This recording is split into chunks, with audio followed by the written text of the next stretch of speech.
la pédagogie sociale, en quelques mots très rapidement, ce sont des pratiques socio-éducatives en dehors des institutions.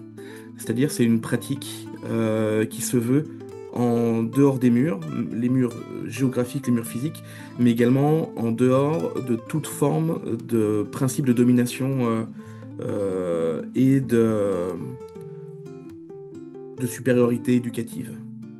Pour moi, la pédagogie sociale, c'est une pédagogie qui va travailler le collectif, travailler sur effectivement des dimensions d'échange, des dimensions d'interaction, et des dimensions aussi d'émancipation des bénéficiaires au sein, alors là en l'occurrence au sein des structures.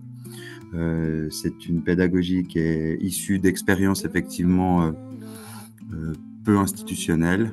Ce serait d'essayer de travailler, avec des collectifs, là en l'occurrence dans mon expérience des collectifs d'enfants, à ce qu'ils puissent se mettre ensemble, travailler ensemble à pouvoir transformer leur réalité, transformer leur terrain et transformer leur situation aussi dans des interactions, dans les différentes interactions et organisations qu'ils vont pouvoir mettre en place. Mon intervention portera sur la pratique, justement plus précise de la pédagogie sociale, c'est-à-dire comment et pourquoi on travaille sous forme d'ateliers de rue. L'idée, du coup, c'est de décortiquer de manière assez claire et assez pragmatique comment on organise un atelier de rue et comment ces ateliers de rue peuvent être des espaces de résistance éducative. Justement, tout à l'heure, j'en parlais un petit peu par rapport aux dominations, par rapport à toutes les questions d'institutions justement qui produisent de l'élite. Voilà comment nous, en atelier de rue, on peut se définir comme tiers espace éducatif pour défendre des principes de transformation, des principes de solidarité, des principes d'émancipation, à la fois sociale mais également politique. Donc voilà, mon intervention portera essentiellement sur la pratique précise de la pédagogie sociale. Mon intervention essayera de resituer en fait l'apparition des structures parascolaires. Dans quel contexte finalement historique et politique elles se sont créées et pourquoi, quelles étaient leurs fonctions et quelles sont leurs fonctions finalement actuellement.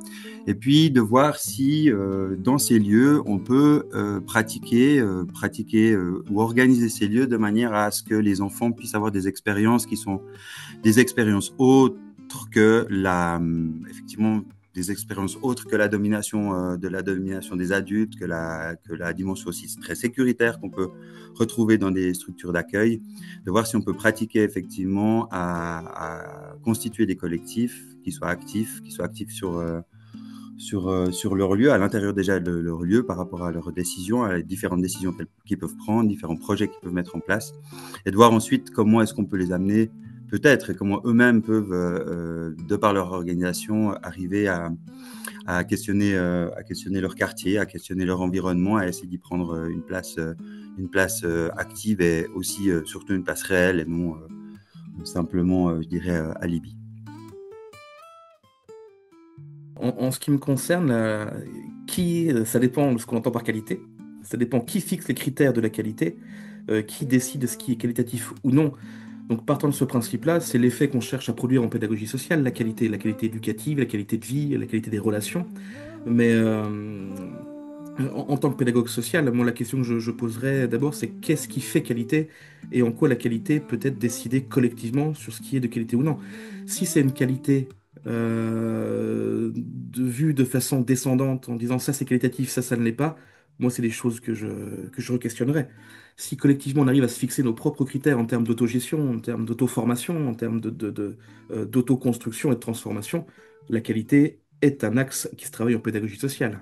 Tout dépend de qui fixe la notion de qualité.